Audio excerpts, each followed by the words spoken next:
بسم اللہ الرحمن الرحیم۔ کرنٹ ایشوز کے ساتھ میں ہوں انور غازی۔ آج جو ہم نے اخبارات پڑھے ہیں، چینل دیکھے ہیں، سوشل میڈیا دیکھا ہے، اس میں جو سب سے بڑی خبر ہے وہ یہ ہے کہ مہنگائی بہت زیادہ بڑھ گئی ہے، غربت میں کئی گنا اضافہ ہو گیا۔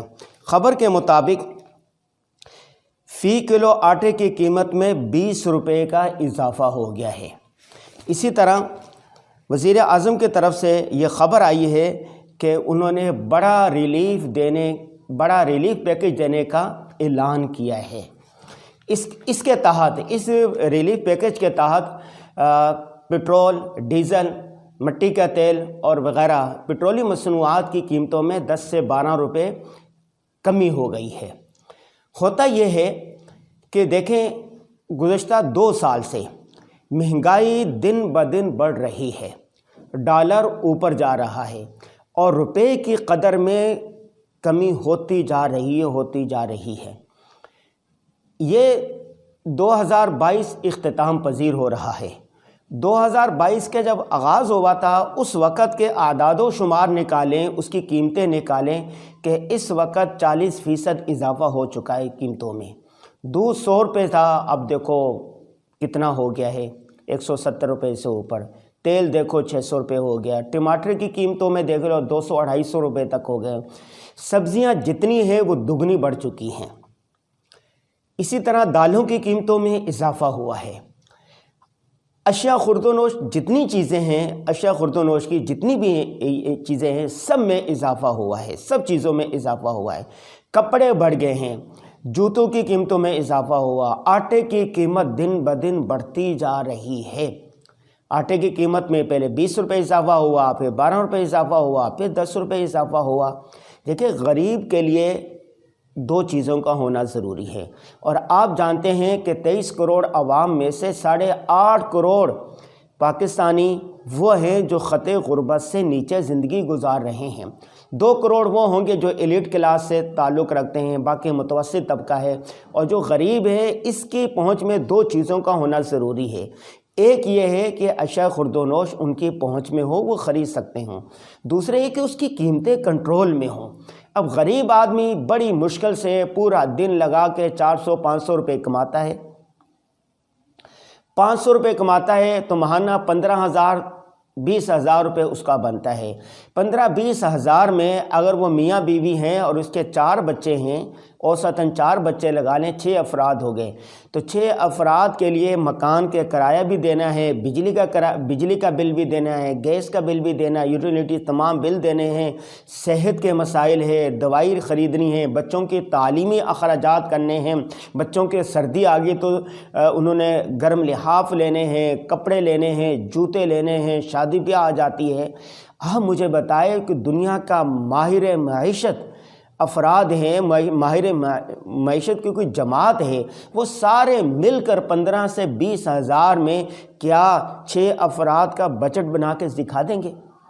چھوٹے سے چھوٹا کمرہ، چھوٹے سے چھوٹا گھر جس میں 2 کمرے ہوں، ایک چھوٹی سے باورچی خانہ ہو اور ایک باتھ روم ہو، اور وہ بھی کچا بلاکوں کا بنا ہوا، وہ اس کا کرایہ بھی 10,000 روپے ہے۔ 15-20 ہزار میں سے 10,000 تو کرایہ نکل گیا۔ اگر 2 پنکھے چلاتے ہیں، 2 لائٹیں ہیں اور چھوٹی ضرورت کے جو آپ بجلی کا سامان ہے وہ استعمال کرتے ہیں، تو آپ کا 3 سے 4 ہزار روپے بجلی کا بل آ جائے گا، 500 روپے گیس کا بل آ جائے گا۔ ٹھیک ہے، آپ بتاؤ 15,000 تو یہی ہو گیا۔ وہ کھائے گا کیا؟ وہ بچوں کی تعلیم پر کیا اخراجات کرے گا؟ صحت پر کیا اخراجات کرے گا؟ ضرورت کی مجھے یاد پڑتا ہے، وہ میں بھولتا نہیں ہوں، ایک دوست نے مجھے فون کیا اور کہنے لگے کہ یار مجھے نا یہ جو آٹا ہوتا ہے نا، آٹا گندم کا، چکی کا آٹا، یہ مل سکتا ہے کوئی 8-10 کلو؟ میں نے کہا بالکل مل جائے گا۔ کہنے لگے کہ میری وائف جو ہے وہ تنور کی ہوٹل کی روٹیاں کھا کھا کے اس کے پیٹ میں درد ہو رہا ہے، وہ نہیں کھا سکتی، ہمارے پاس اتنے پیسے نہیں ہیں کہ ہم آٹا خرید سکیں۔ میری 20,000 روپے تنخواہ ہے، اس میں سے مکان کا کرایہ دینا ہوتا ہے، بجلی کا بل دینا ہوتا ہے، گیس کا بل دینا ہوتا ہے، بچے میرے ایک چلو مدرسے میں پڑھ رہے ہیں، وہ فیس ان کی طرف سے نہیں ہے، علاج کے لیے ایک سرکاری ہسپتالوں میں ہم چلے جاتے ہیں۔ لیکن مسئلہ یہ ہے کہ روٹی بس یہ ہے۔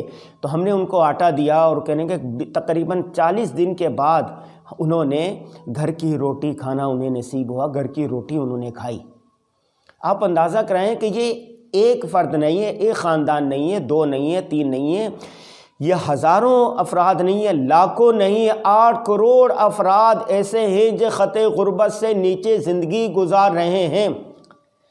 پاکستان اسلامی جمہوریہ ہے، اسلامی جمہوریہ پاکستان، تو فلاحی ریاست کے اندر، اسلامی جمہوریہ ریاست کے اندر، اسلامی ریاست کے اندر اگر ہم تاریخ کا مطالعہ کریں، تاریخ کو دیکھیں، خیر القرون کو دیکھیں، حضرت عمر کے دور کو دیکھ لیں، عمر بن عبدالعزیز کے دور کو دیکھ لیں، حضرت عمر رضی اللہ تعالیٰ عنہ پورے گلیوں میں رات کو چکر لگائے جاتے تھے، پوری سلطنت میں چکر لگاتے تھے۔ وہ کہتے تھے کہ اگر کسی دریائے دور دراز علاقے میں فرات کے کنارے ایک بکری کا بچہ بھی بھوکا پیاسا مر جاتا ہے کہ قیامت کے دن مجھ عمر سے پوچھو کہ اس بارے میں۔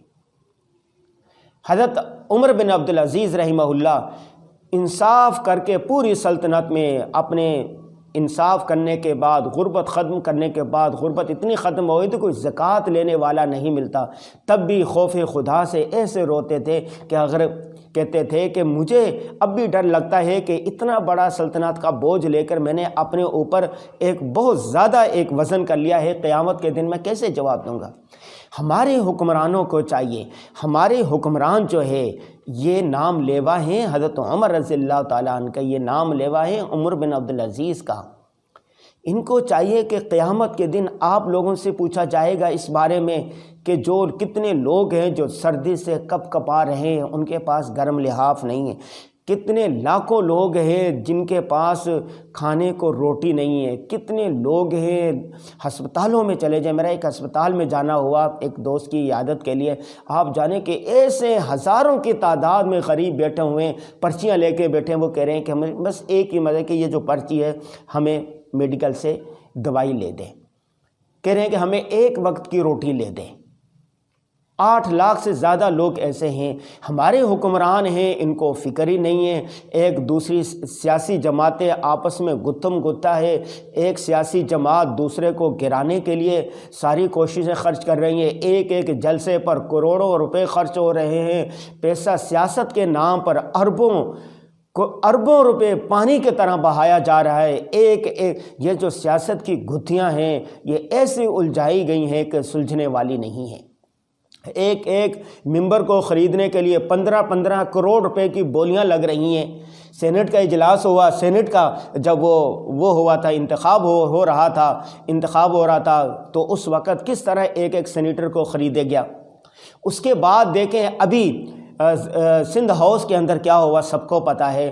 اب پنجاب اسمبلی کو جب توڑنے کی باتیں کی جا رہی ہے، عدم اعتماد تحریک لے کے آ جا رہی ہے، تو دوبارہ یہ جو صوبائی اسمبلی کے ممبر ہیں ان کی بولیاں لگ رہی ہے۔